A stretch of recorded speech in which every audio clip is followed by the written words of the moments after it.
In this video, we'll learn how to get started doing yoga. As you start your yoga journey, it's necessary to keep in mind how important your mental attitude is for success. Bodily agility and flexibility will come with practice, but to begin practicing, you need the correct mindset. For a beginner, it can be very confusing. Just picking out the right yoga outfit can be a headache. Then, how do you decide which yoga practice is the best one for you? So, start by relaxing and consider the following your roadmap to successful yoga practice. Rid yourself of expectations. If you have viewed pictures of yoga poses and have decided that you could never achieve that type of agility, keep in mind that it undoubtedly took years, perhaps decades, for the model to get to that level. He or she was specifically chosen for his or her expertise. Yoga is not about achieving the perfect pose. It's about improved breathing and alignment, one step at a time, and the rest will follow. If you can't touch your toes, touch your knees instead. Toss any expectations you may have and start with an open mind. Yoga is non-judgmental. It is not a competition. Although with practice, you will naturally improve. Age and body shape are mental limitations and have no effect on your ability to begin yoga practice. If you are physically unable to do a particular pose, there are a dozen other poses you can master. Find the right teacher. As you've probably figured out in high school and college, the right teacher can make a huge difference in any class. If you don't feel motivated and inspired by your yoga class, perhaps the teacher is wrong for you. This doesn't mean the teacher is bad in any way, but he or she is not helping you meet your goals. Consider whether the teacher is teaching things that you need to learn. Regardless of how good the teacher is, if he or she isn't helping you meet your needs, look for another one. Your best friend may rave about her hot yoga class, but if this isn't for you, you need to keep looking for another class. Perhaps you want something less physical and more spiritual. There are plenty of yoga teachers out there, and one will be just right for you. Are you moving toward your goal? A good teacher will guide you step by step along the journey. If you feel at a standstill, perhaps the teacher is not for you. Can you ask questions? A good yoga teacher is available before and after class for his or her students and will listen and address individual concerns. If your teacher is not approachable, find one who is. Don't hesitate to ask your teacher about his or her training or philosophy. The best type of teacher is someone who views yoga as a continuous work in progress and is still studying with his or her own teacher. It's the yoga, not the outfit. Do you know one of the major reasons people don't go or stop going to the gym?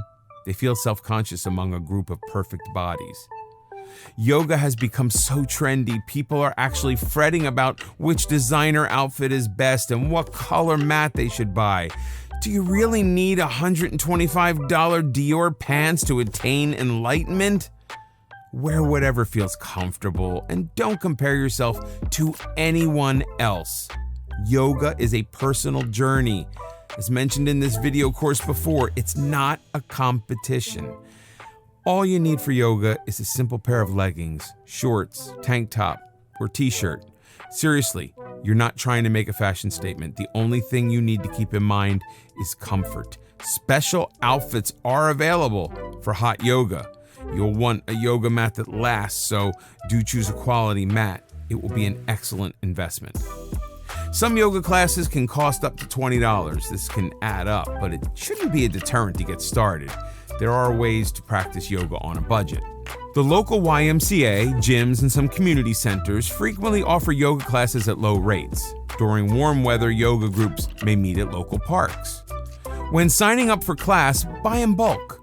Signing up for 20 classes at a time instead of the individual classes may get you a discounted rate. Some yoga studios rent mats and water bottles. They may only charge $1 or so, but the extra expense can add up. Bring your own mat and bottled water from home. Some yoga studios offer karma yoga classes. These classes are free in exchange for doing some work at the studio, such as manning the front desk and cleaning up after a class. If cost is a concern, don't hesitate to ask about this option. Some studios will be happy to trade a class for a bit of service rendered. The best time to practice yoga. handy excuse not to get started with yoga practice is time. The fact is, we are all busy. We all have the same 24-hour day. If we intend to accomplish something, we need to make time.